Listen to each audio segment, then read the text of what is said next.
Olá, aluno, aluna do sétimo ano. Nessa aula, a gente vai revisar o conteúdo para avaliação do sistema. Vamos tratar do livro de língua portuguesa do sétimo ano da editora FTD. Os capítulos 5, 6 e 7. Começando no capítulo 5, que trata do gênero mangá, nós temos a primeira informação, que o mangá é a mesma coisa que história em quadrinhos. Não é, porque tem características diferentes. Mangá não é a mesma coisa que história em quadrinhos. Isso é verdadeiro. Por quê? O mangá, as personagens são criadas com os olhos arredondados, grandes. Além disso, os traços, na hora que está tracejando a imagem para fazer a história em mangá, é dado destaque a esse tracejamento por meio das pinceladas que o artista faz. Letra B. A leitura dos quadrinhos é feita começando do fim em uma história em quadrinhos? Não. Na história em quadrinhos, você inicia a leitura da esquerda para a direita, tipicamente da literatura ocidental. Conforme é a escrita japonesa, que inicia da direita para a esquerda, assim também se dá na leitura de livros literários, como também do mangá. Letra C. Os animes mais fiéis às obras geralmente são baseados em uma história em quadrinhos ou em um mangá.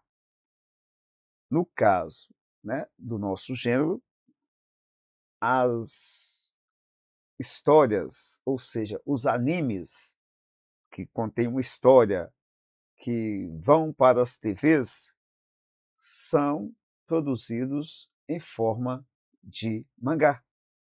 Claro que nós temos histórias em quadrinhos, principalmente Turma da Mônica no Brasil, que se transformaram em animação. Mas quando se fala de animes, estamos falando da produção japonesa ligada ao mangá. 2. Sobre o gênero mangá, todas as informações estão corretas, exceto, ou seja, qual é a falsa aqui. Primeiro, mangás são histórias em quadrinhos de origem japonesa, com traços únicos e diferente das histórias em quadrinhos convencionais. É verdadeiro. B.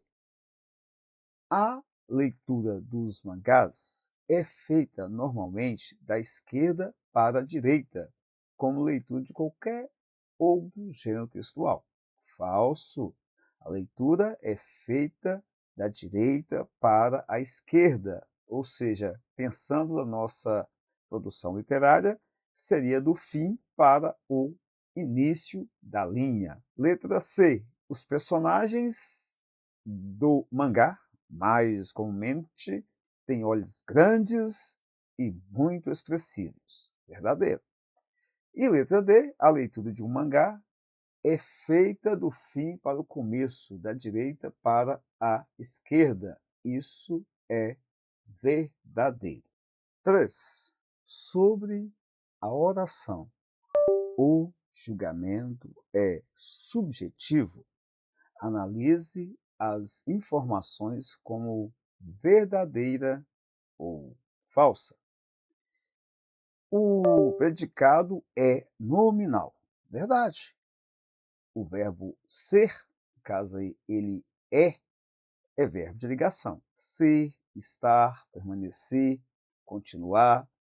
Todos os verbos que designam estado momentâneo são denominados verbos de ligação.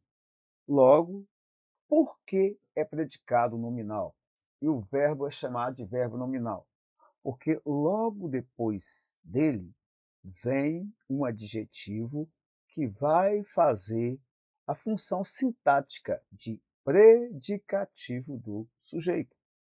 O adjetivo, normalmente, é um nome que, em uma frase, funciona como um qualificativo, que recebe o nome de adjetivo. 2. A palavra subjetivo exerce a função de predicativo do sujeito. Verdadeiro. O que é subjetivo? O julgamento. Então, subjetivo está falando do julgamento. O sujeito é indeterminado. Falso. O sujeito aí é o julgamento. 4. Leia as frases a seguir, sublinhe os verbos e identifique o tipo de sujeito empregado em cada uma delas. Letra A. As crianças brincam no parque. Então, o que as crianças fazem? Brincam. E qual é o sujeito desse verbo? Ou seja, quem fez essa ação? As crianças. Qual é o núcleo desse sujeito? Crianças. Logo, o sujeito é simples. Fazia muito calor ontem. Nesse caso aqui, pessoal, o verbo fazer, estado momentâneo, não é uma ação, é um estado, logo é chamado de predicado nominal. E nesse caso, você não tem um sujeito. Por quê? Fazer calor é um ato praticado pela natureza. Outro nome que esse verbo também recebe é verbo impessoal.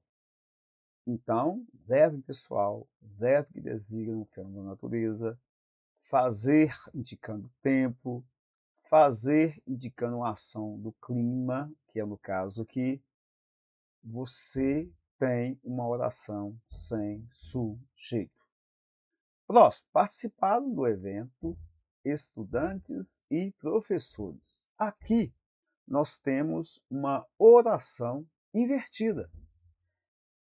Quem participou do evento? Estudantes e professores.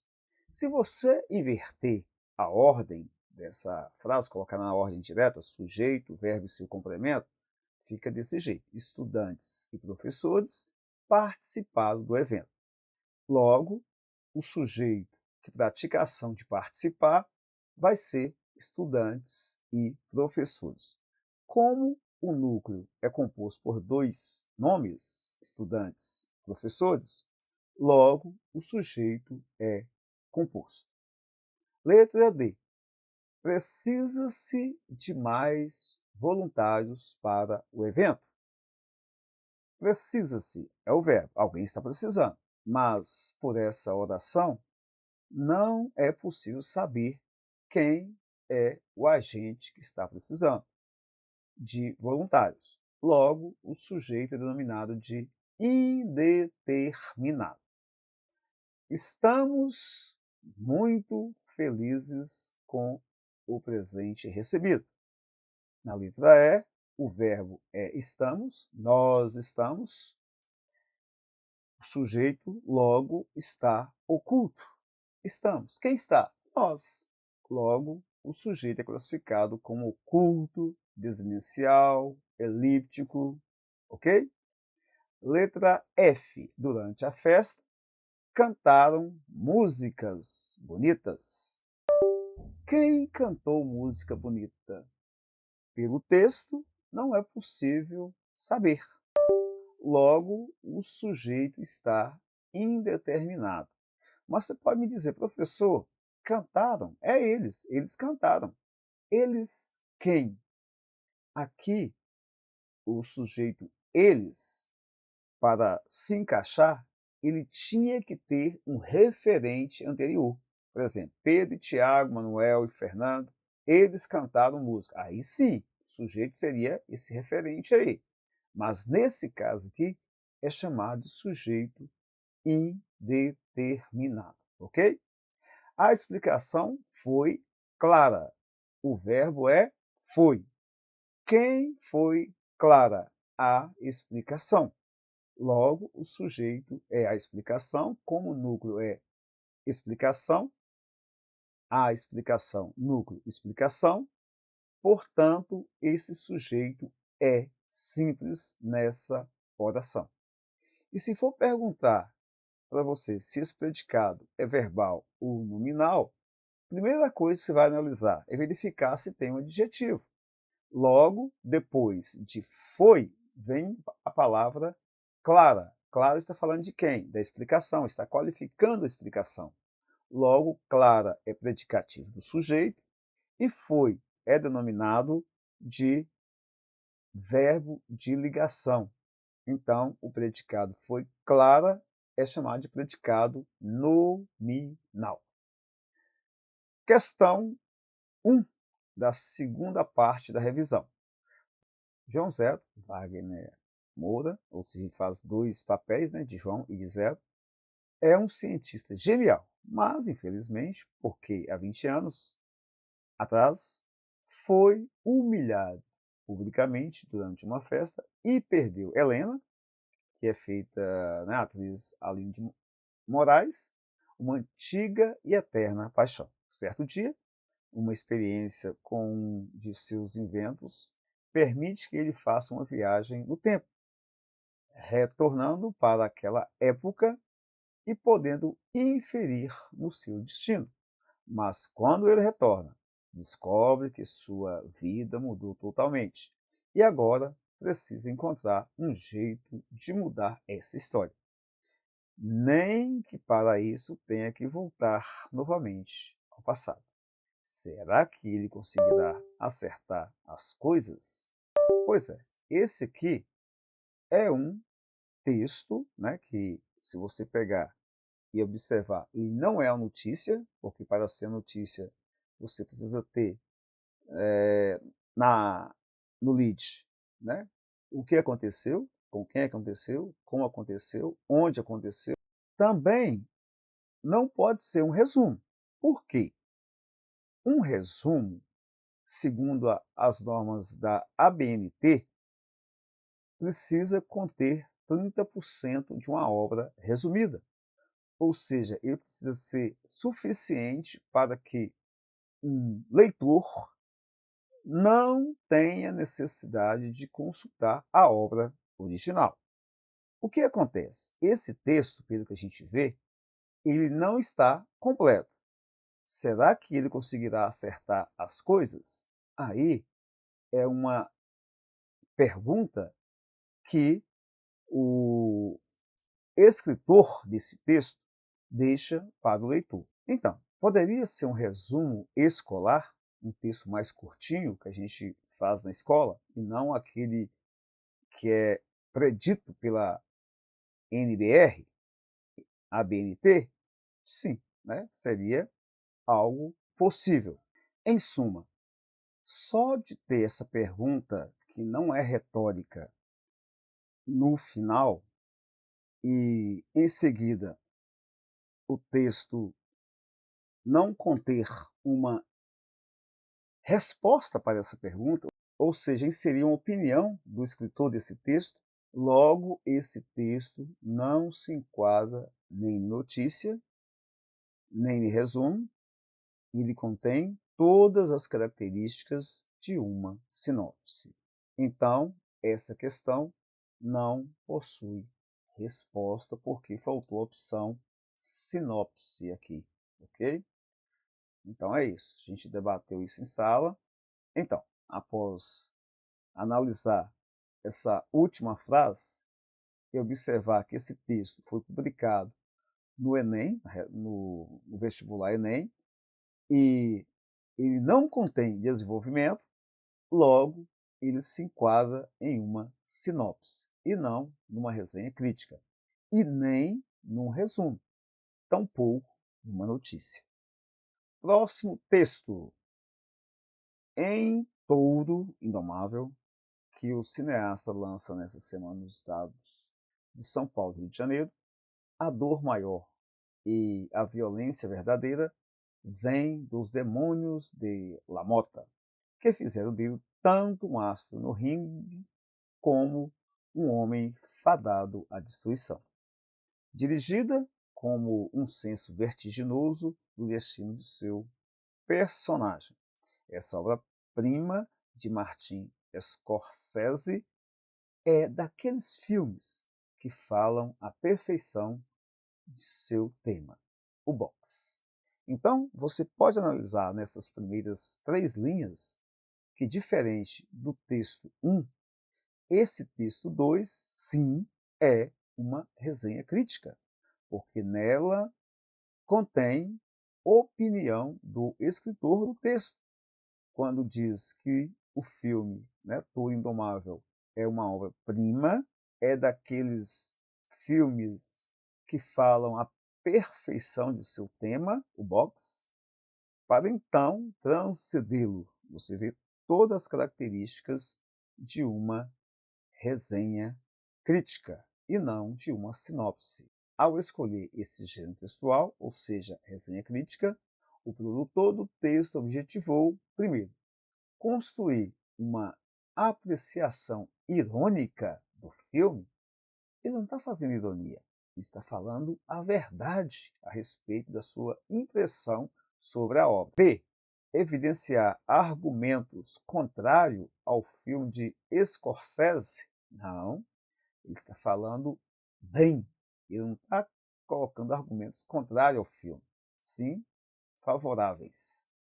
C. Elaborar uma narrativa com descrição de tipos literários. Logo, isso aqui não tem nada a ver. A obra escrita, né, o texto que foi escrito, trata disso, né, tipos literários. Vai tratar da produção cinematográfica. Letra D. Apresentar ao leitor um painel da obra e se posicionar criticamente? Sim, essa é a informação verdadeira. A próxima atividade é corrija a concordância verbal e nominal no texto abaixo, quando necessário. Fique atento a essa atividade, porque são regrinhas que você precisa se atentar. Vamos lá. A primeira. A maior parte dos amigos não concordaram. Qual que é a regra para a maior parte? Quando você usa a maior parte, o verbo precisa concordar com essa expressão. Logo, o verbo precisa ficar no singular. Ao próximo. Mais de um quiseram. É a mesma coisa da primeira.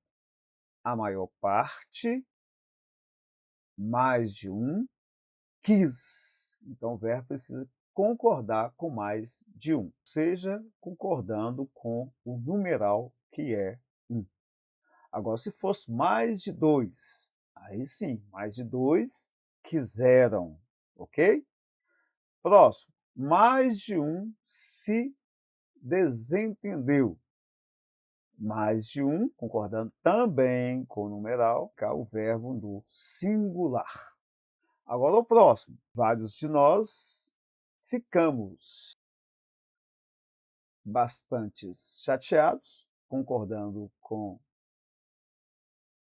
nós, mas nesse caso, pessoal, pode concordar também com vários.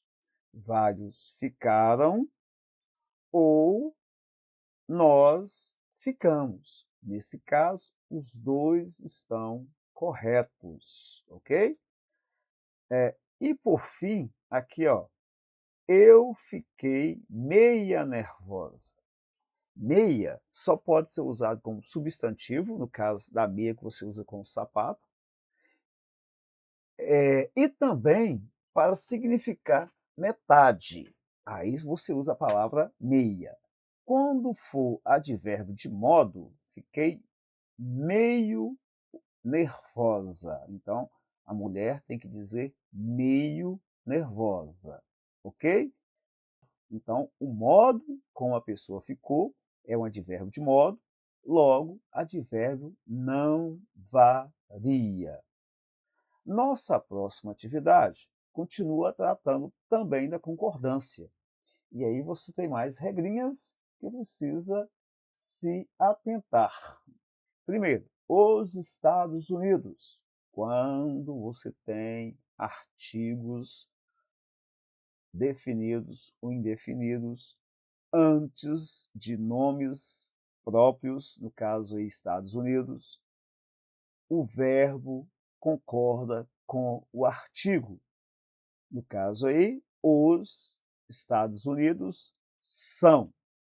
Se eu tirar o artigo definido os, fica assim, ó, Estados Unidos é, ok? A mesma coisa vale para a letra B. Os Lusíadas conferiu ou conferiram? Então, nesse caso, o nome do livro Os Lusíadas está com o artigo definido os.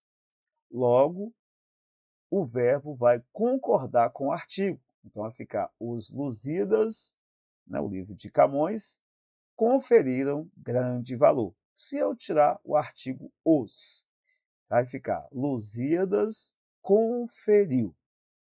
Ao próximo, Amazonas promove ou promovem? Ah, professor, promove, porque não tem o artigo definido as Amazonas. Isso, corretíssimo. Se não tem o artigo definido as Amazonas, então o verbo fica no singular. É por isso que essa matéria vai para a sala de aula, por causa desses detalhes que você precisa se atentar no dia a dia da escrita. Letra D. É necessário ou necessária calma? Outro detalhe. Se calma estiver com artigo definido ou um artigo indefinido antes dela, ou seja, antes do nome calma, estiver um artigo definido ou indefinido, a calma, uma calma, logo, necessário ou necessária, nesse caso, vai ser necessária para concordar com o artigo definido a calma. Como não tem artigo definido nesse local, logo é o seguinte, é necessário calma. Para ficar necessária, você faz o seguinte, é necessária a calma, ok? A calma é necessária. Agora, calma é necessário. A mesma coisa, água. Água é necessário. Água é bom. Agora, se você colocar o artigo definido ou indefinido antes, aí sim a palavra vai concordar. O caso predicativo, né, que seria necessária ou necessário, vai concordar com o sujeito. Então fica o seguinte: a água é boa, a calma é necessária, ok? E aqui, retomando o que foi falado na letra A e B, as Minas Gerais acolhe ou acolhem?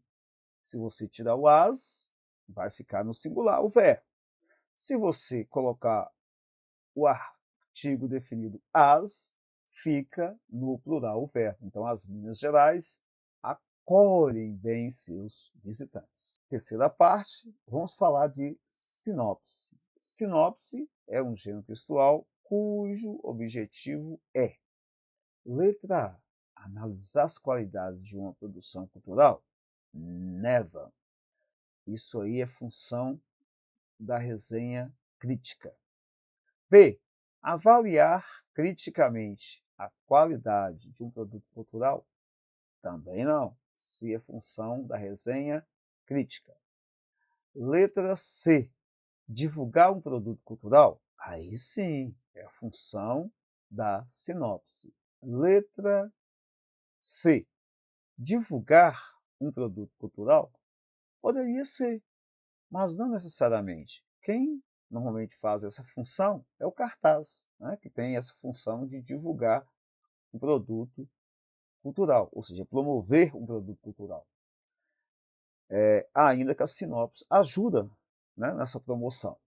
Então, nós temos outra alternativa que vai atender melhor, né, essa opção sobre o gênero textual sinopse, que é apresentar antecipadamente, ou seja, antes de o leitor assistir ao filme, ler a um livro, sem análise ou julgamento, o conteúdo de um produto cultural, livro, filme, etc.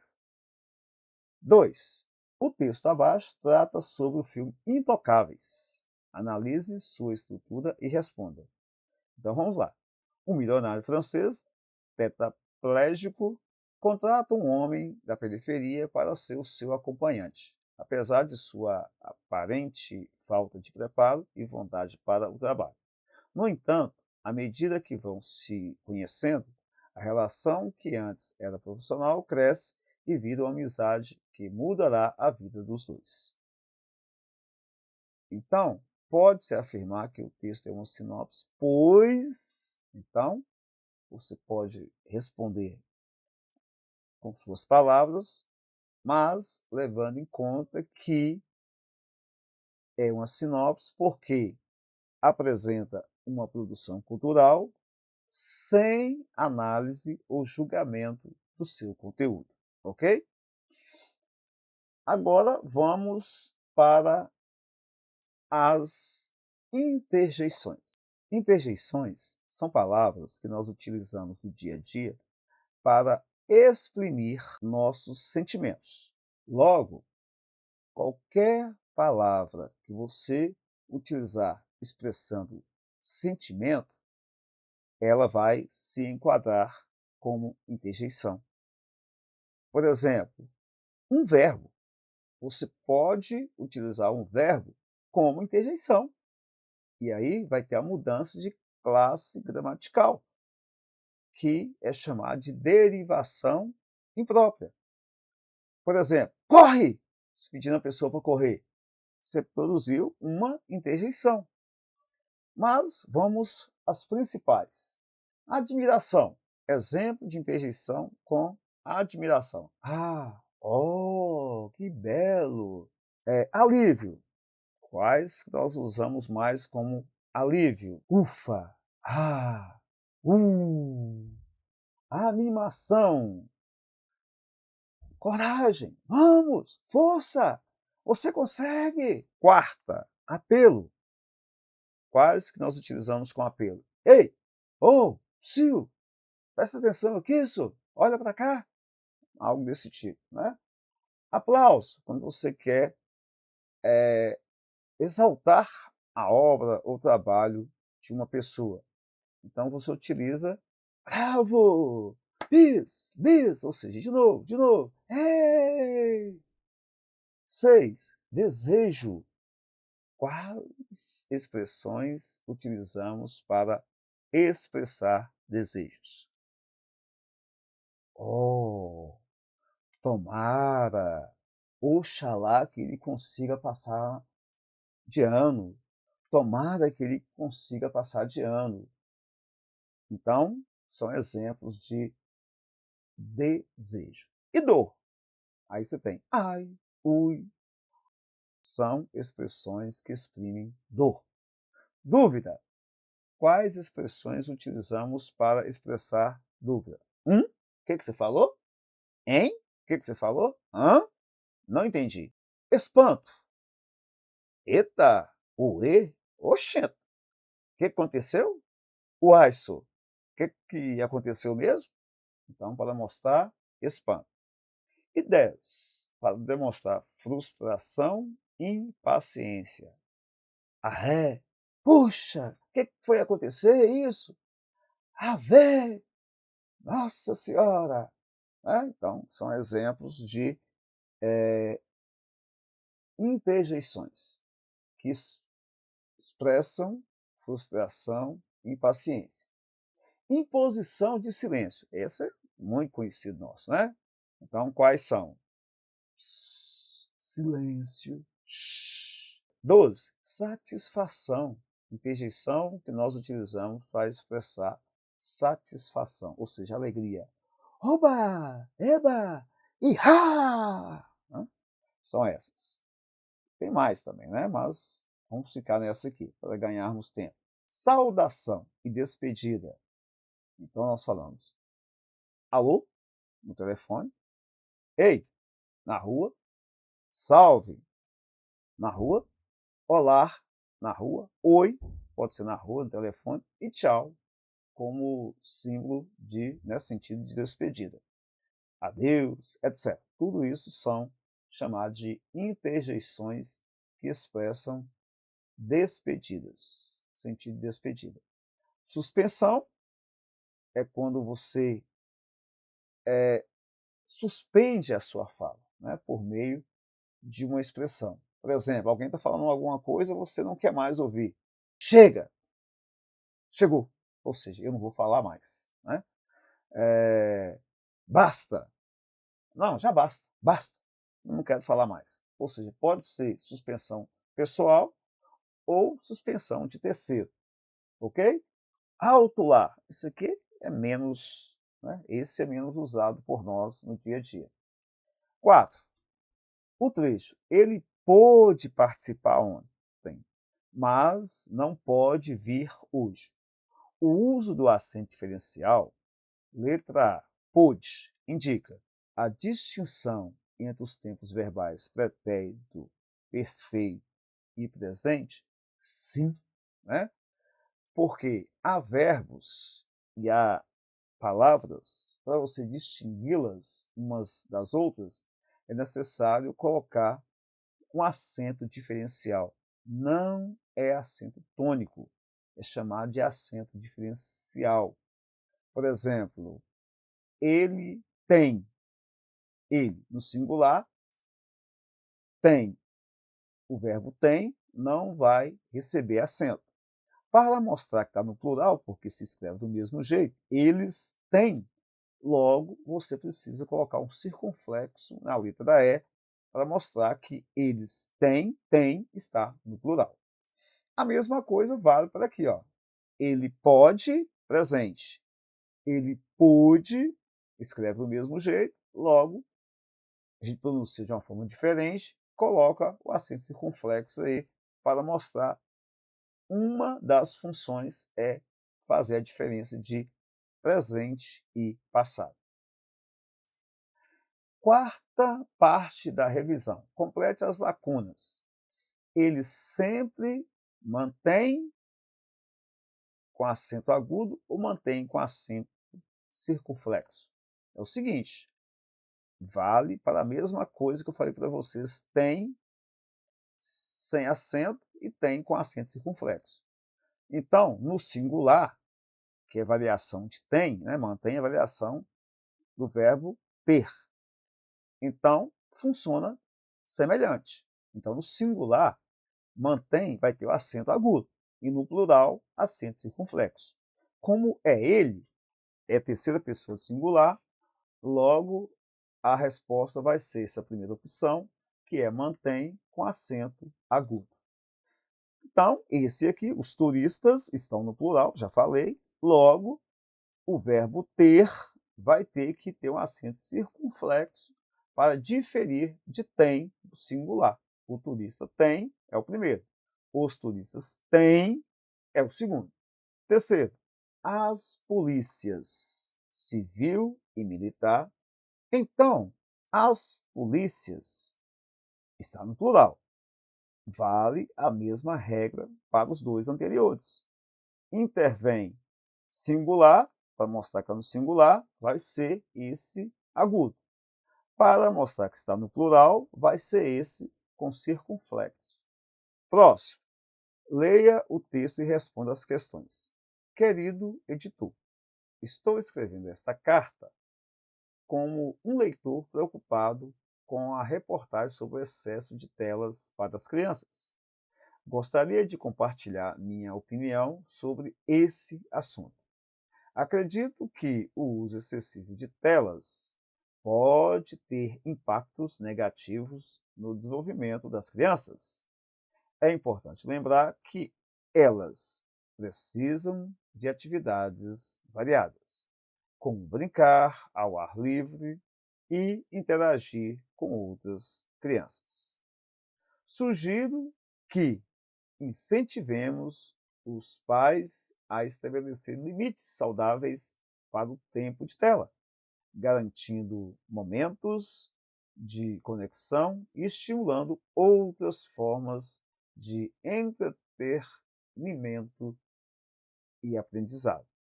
Vamos trabalhar juntos para promover um equilíbrio saudável entre o mundo digital e a vida real das crianças. Atenciosamente, Maria Carolina. Primeiro, qual é a finalidade principal da carta escrita por Maria Carolina?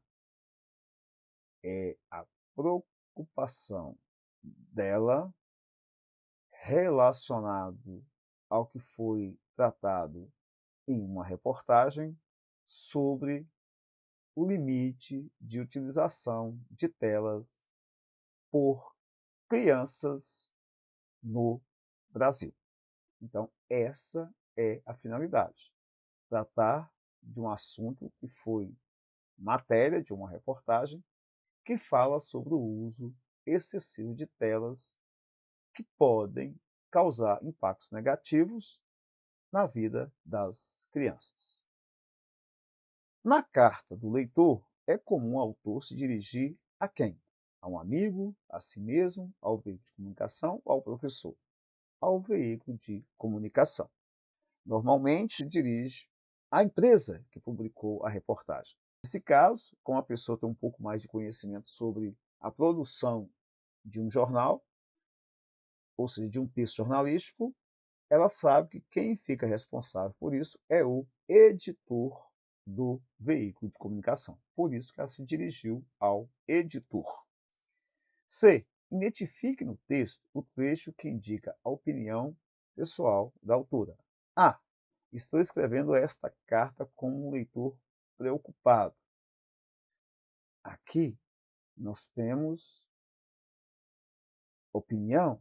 Não, ela está falando que ela está preocupada com o que está acontecendo. Letra B.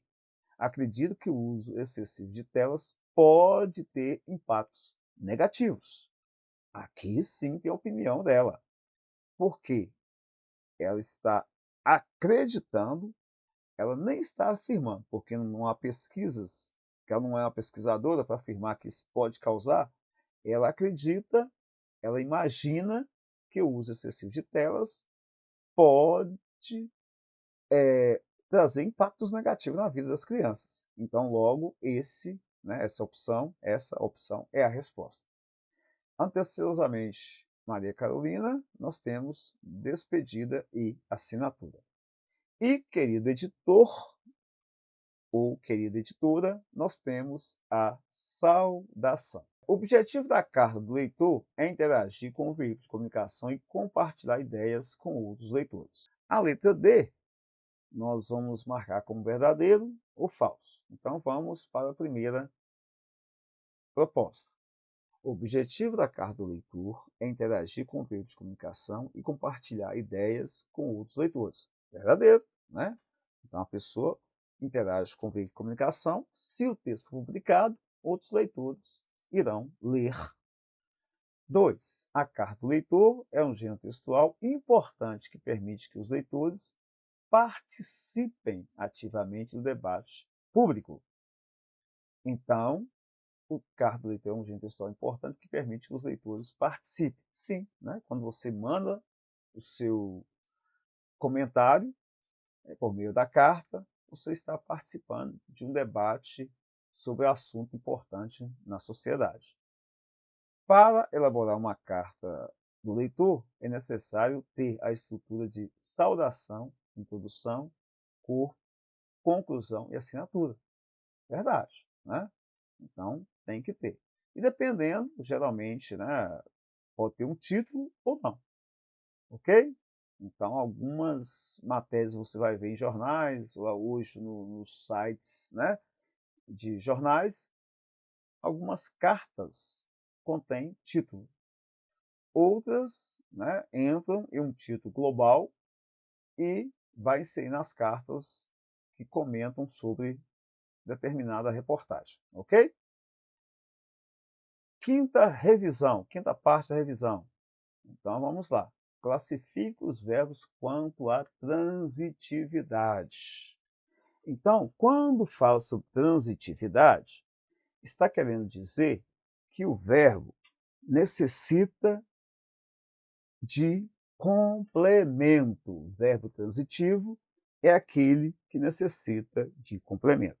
Então, nesse quesito, nós temos verbos que são transitivos, ou seja, aqueles que precisam de complemento, e temos aqueles que não precisam de complementos, que são chamados de intransitivos. Mas também temos aqueles que precisam de dois complementos. Esses são chamados de bitransitivos. Então, quanto à transitividade verbal, nós temos transitivo e intransitivo, somente esses dois. Agora, o transitivo, ele pode ser transitivo direto ou transitivo indireto. Eu escutei algo. Qual o verbo aí? O verbo é escutei. Se eu chego para você e digo, olha, fulano de tal, eu escutei, e paro a minha fala, você vai entender sobre o que eu escutei? Ou você vai me perguntar alguma coisa? Sim, você vai me perguntar. Escutou o quê? Escutou quem? Logo, se você perguntar, escutou quem? Ou escutou o quê? Essa palavra aqui que vem depois do verbo completando o sentido é chamado de objeto direto. Logo, o verbo é transitivo direto, porque é complementado por um objeto direto. Pais lamentam. Pais lamentam. Lamentam, quem lamenta, lamenta alguma coisa devido ao, né? Pais lamentam o quê? O descaso. Com quem? Com a educação. Então, esse daqui, lamentar, está recebendo dois complementos. O que e com quem. O primeiro, você perguntou o que, então ele é transitivo direto. O segundo, você tem a preposição com. Sempre que o que vier precedido de preposição, ou quem vier precedido de preposição na sua pergunta, o verbo ele recebe o nome de transitivo indireto.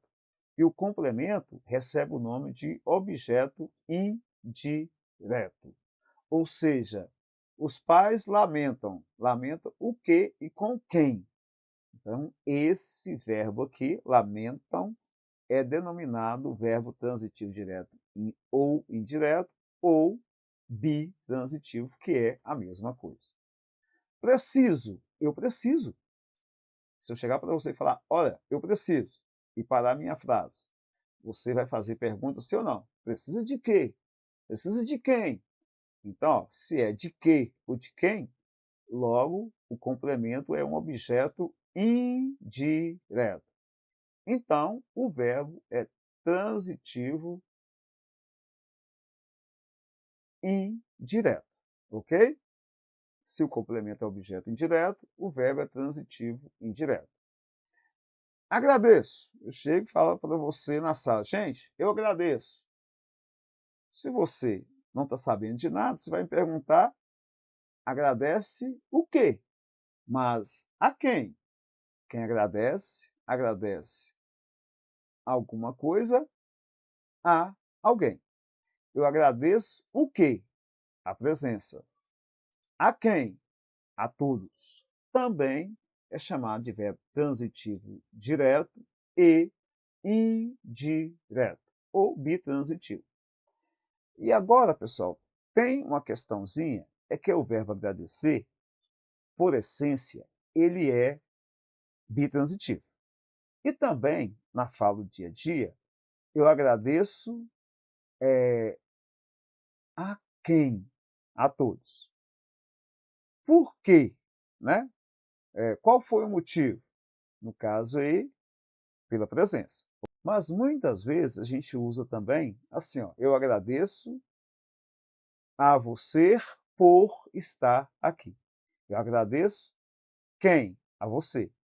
Por estar aqui, objeto indireto, porque a preposição por vai funcionar também nesse sentido como objeto indireto, né? Nesse caso aqui, né, objeto direto a presença e objeto indireto a todos, a quem? A todos, então bitransitivo. O pai chamou. Chamou a quem? Ao filho. O pai chamou. Chamou quem? O filho. Está vendo que essa frase está na ordem indireta? Ao filho, o pai chamou. Só que, quando você fala desse jeito, e acontece muito na fala do dia a dia, esse verbo ele recebe outro nome que vou deixar para vocês aqui. É chamado de transitivo direto preposicionado, porque ele não precisava da preposição a. Então, a frase ficaria o filho, vírgula, o pai chamou. Ou o pai chamou quem? O filho. Aí seria transitivo direto. Mas como entrou essa preposição aqui, junto ao artigo o, ele recebe o nome de transitivo direto preposicionado. Isso é coisa que vocês vão estudar mais para frente, ok? 2. Quando repeti isto pela primeira vez, pensei no seminário, mas como se pensa em perigo que passou. Um mal abortado, um pesadelo extinto. Todos os meus nervos me disseram que homens não são padres. Na frase acima, os verbos destacados são eu repeti. Quando repeti? A pergunta que a gente faz, repetir o quê? Né? Repetir o quê? Repetir isto. Então é transitivo direto. Beleza. Okay. Transitivo direto. Tem 2 transitivos diretos. 2 opções. Então, eu preciso atentar que essas outras 2 opções estão eliminadas. Então, eu tenho que atentar só a A e a B. Então, vamos o próximo. Eu pensei. Quem pensa, pensa em alguma coisa. Eu pensei no seminário. Então, se pensei em que, no caso, vai ser transitivo indireto. O perigo passou. Gente, pode sair. O perigo passou. Você vai perguntar, passou o quê? O perigo passou. Você já entendeu. Logo, o verbo passou funciona como intransitivo. E a resposta é letra A. 3. Identifique os complementos verbais que são objeto direto, objeto indireto, objeto direto e indireto. Então vamos lá. Para você saber de objeto direto e indireto, basta você localizar o verbo e verificar os complementos dele. Então vamos lá. Eu duvido. Quem duvida, duvida de alguma coisa. O que nós falamos? Se o verbo pede complemento por meio de preposição, ou seja, com a ajuda de preposição, então ele é transitivo indireto. E o seu complemento é chamado de objeto indireto. Identifica os complementos, ou seja, das suas intenções, e classificar é chamado de objeto indireto. O tema interessa. Então, eu tenho o verbo aqui, ó, interessar. Você faz a pergunta, interessa a quem? Então, se é a quem, não é o que, e sim a quem, logo tem a preposição a junto com quem. Então, você tem um verbo transitivo indireto. E o complemento é chamado de objeto indireto. Ninguém gostava. Achei o verbo. Ninguém gostava. Ninguém é o sujeito. Gostava é o verbo. Qual que é a pergunta que você faz? Ninguém gostava de quê?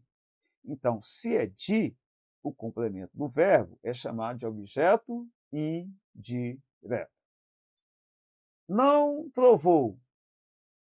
Opa, não provou. É o verbo. Provou é o verbo.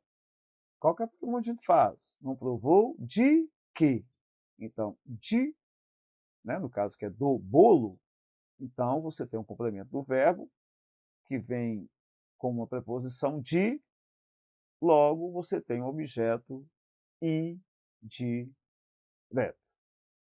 Conhece. Quem conhece, né? Pode ser ele conhece. Beleza, achei o verbo. Qual que é a pergunta que a gente faz para conhecer? Ele conhece. Conhece o quê? O funcionário novo. Ele conhece o funcionário novo? Você conhece o funcionário novo? Então, o funcionário novo, eu pergunto para o verbo conhece o quê? Então, vai ser objeto direto. O verbo oferecer, né? Aqui ofereceram, quem ofereceu? Não sei, sujeito determinado, mas ofereceram. Ofereceram, quem oferece, oferece alguma coisa a alguém. Então eu pergunto, ofereceram o quê? A quem? Logo, eu tenho dois complementos. Ofereceu o quê? O presente, né? Um presente, objeto direto. A quem? A, preposição a, junto com quem?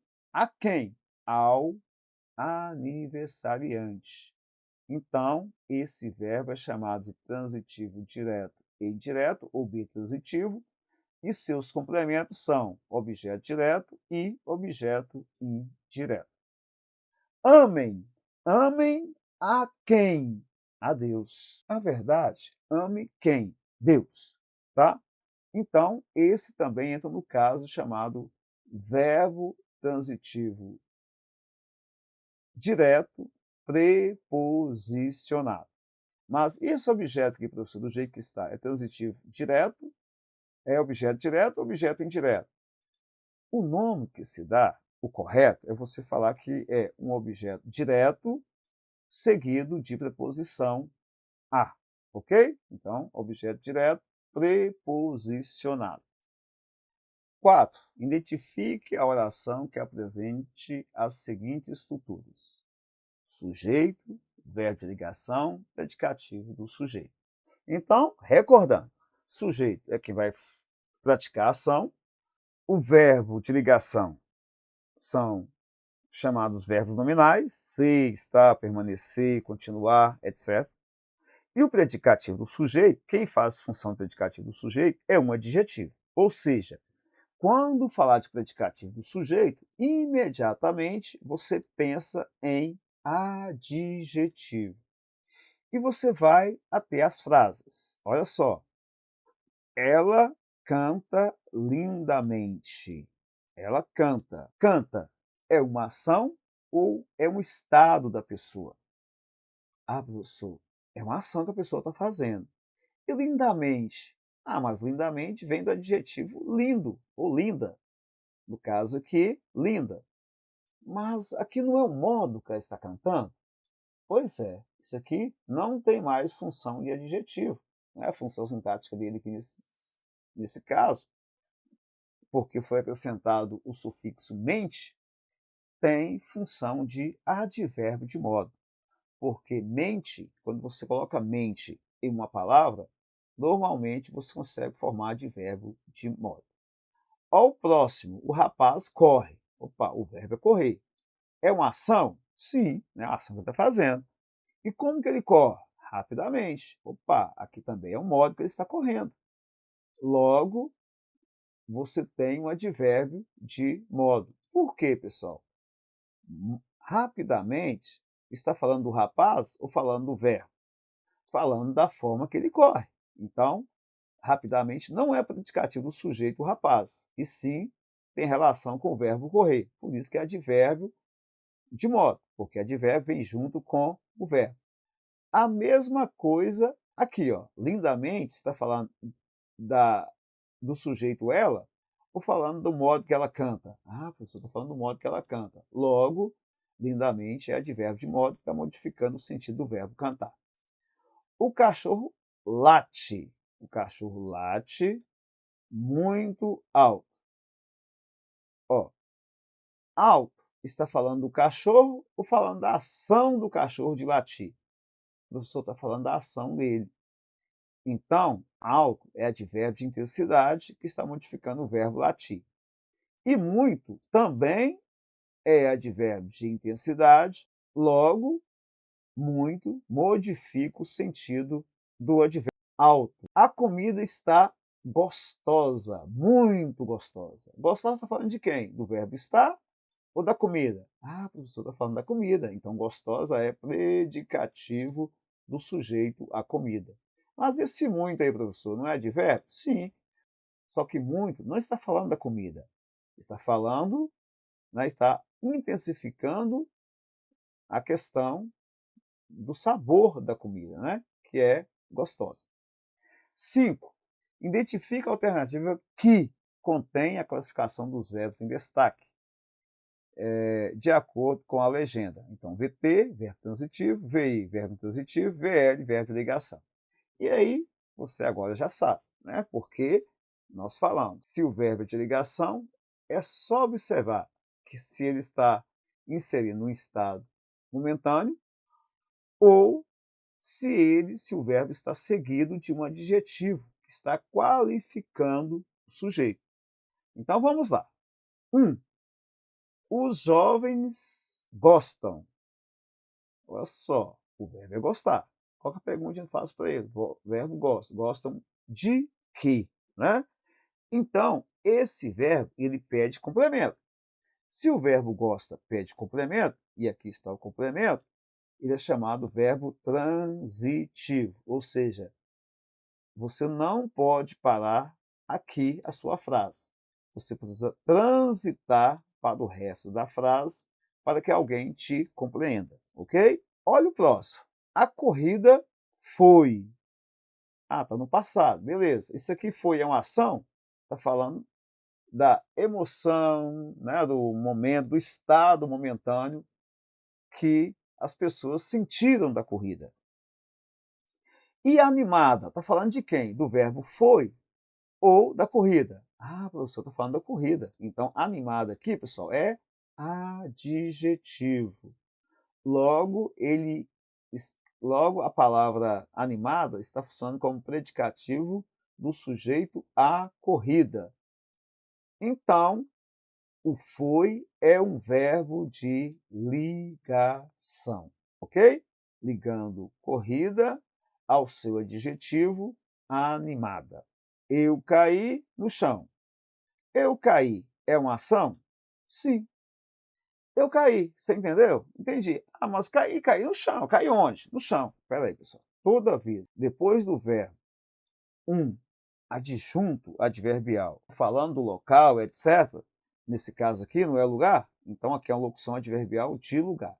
Sempre que você tiver a locução adverbial de lugar, então o verbo, né, se ele não pedir outro complemento, ele vai ser verbo intransitivo. Você pode até inverter para provar que isso é verdadeiro.